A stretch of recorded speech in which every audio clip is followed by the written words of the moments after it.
FM Sports News.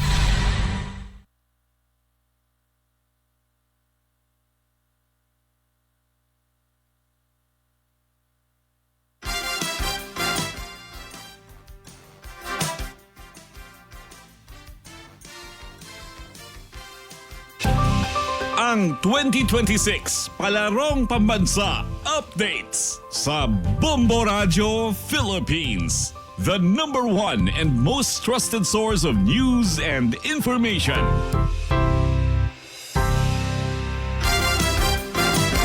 Samantala, Star Nation, tingnan muna natin yung ating Palarong Pambansa 2026 update. Tayo po'y titingnan natin yung ating official and unofficial resort o partial and result natin, Star Nation. Ngayong araw po ng Wednesday, May 27, 2026. Kung saan, Star Nation, batay sa ating tali, nangunguna ang National Capital Region na mayroon pong 12 gold, 5 silver, 7 bronze. Habang ang pangalawang pwesto naman, ang Negros Island Region na mayroong 6 na gold, 4 na silver at 2 bronze. Habang pumapangatlo naman sa pwesto, ang Region 6 sa Western Visayas na merong 6 na gold, 2 silver at wala pa pong bronze. Habang sa pang-apat na pwesto naman ang Region 5 sa Bicol Region na merong 4 na gold, 2 silver at 3 bronze. Na kung saan ay may total na 9. Habang sa pumapangaliwa naman ang Region 10 na Northern Mindanao na meron 3 gold, 7 silvers at 1 bronze. Samantala, Star Nation, eto naman, para tayo bigyan ng update. Makakasama po natin ang ating Bombo Radio Special Coverage News Team na nandyan po ngayon sa ating venue sa Palarong Pambansa 2026. Makakasama po natin si Bombo Kevin, live and direct po dyan po sa ating si Bombo RJ na live and direct mula po dyan sa ating venue para sa ating Palarong Pambansa 2026.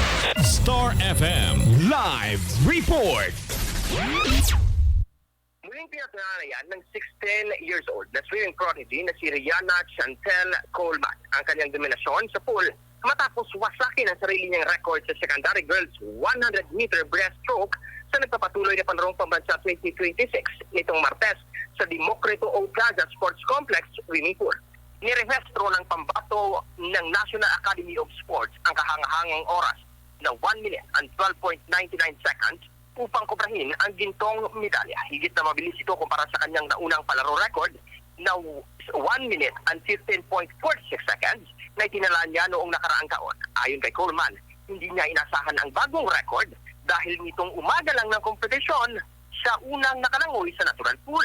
Si Coleman, na tubong Angeles City, Pampanga at anak ni Cathy Villanueva ay kilalang powerhouse pagdating sa breaststroke division.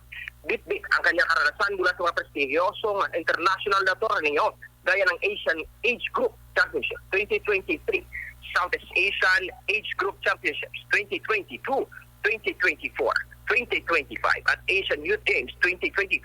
Target ng Batang Tangkar na walsin ang kanyang mga paboritong kategory. Matapang na ang hawak din ni Coleman ang mga ginto at record sa 50-meter, 100-meter at 200-meter breaststroke mula sa mga nakaraang edisyon ng palaro sa National Trials 2025 Palarong Pambansa.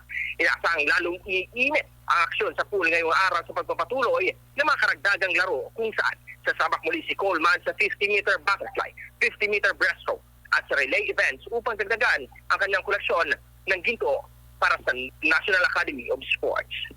Ulat mula sa Palarong Pambansa 2026 coverage ng Bombo Radio at Star FM, ito si Bombo RJ Kim Casipe. As the #1 and most trusted source of news information, Basta Radio. Bombo!